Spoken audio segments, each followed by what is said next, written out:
Ladies and gentlemen, colleagues, combination connections. This is Jim Shastri from Hyderabad.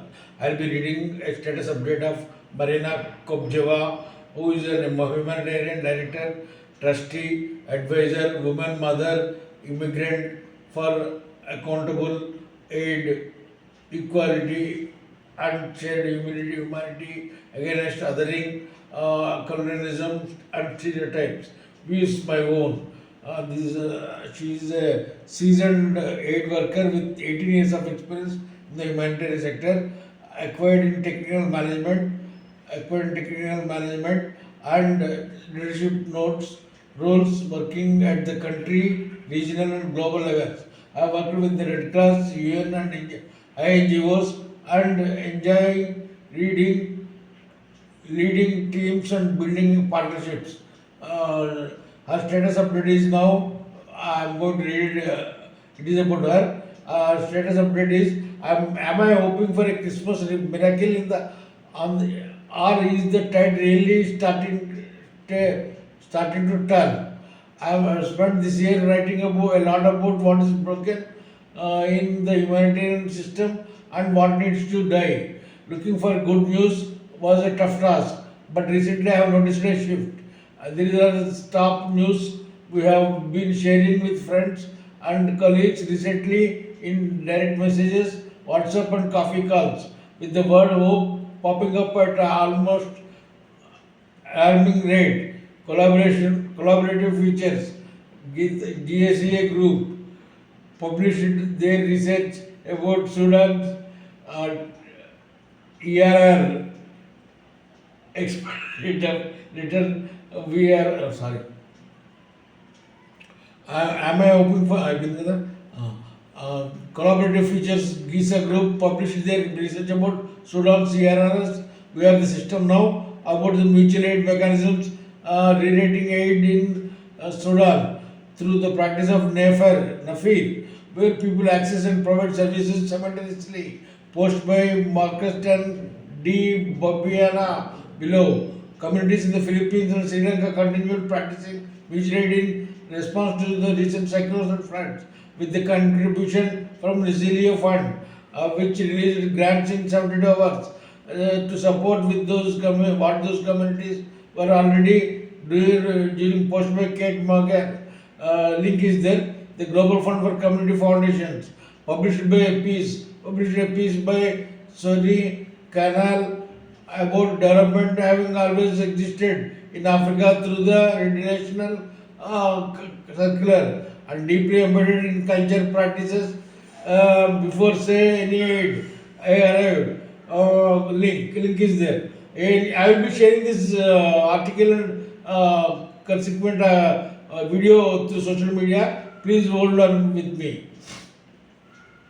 ANAP published research about mutual aid as a self-organized voluntary community-led actions that are often the first, most relevant and most trusted forms of response that remain largely unrecognized and unsupported. UK government accepted all ICA's recommendations on Sudan. Bashir A, who shared the news here, link is there, noted that the implementation will show how these commitments turn into practice.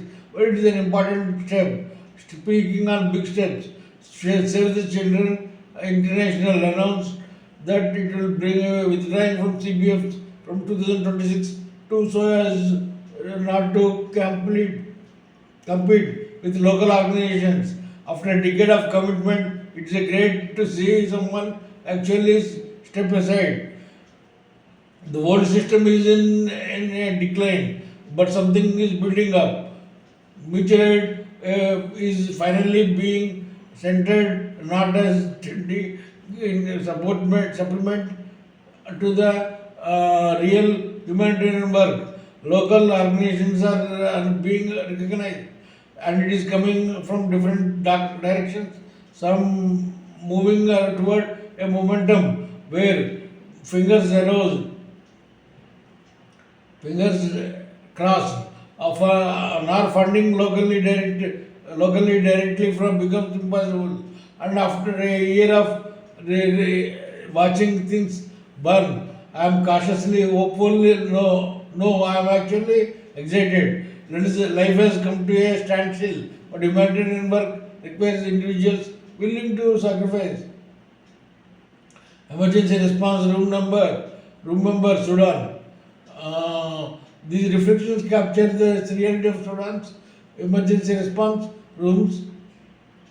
A major network that has been operating since the war began. I have been engaging with them for over 2 years since 2023.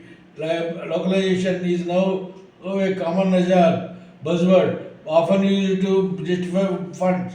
Continue sometimes providing a mirage of partnership rather than genuine co-development.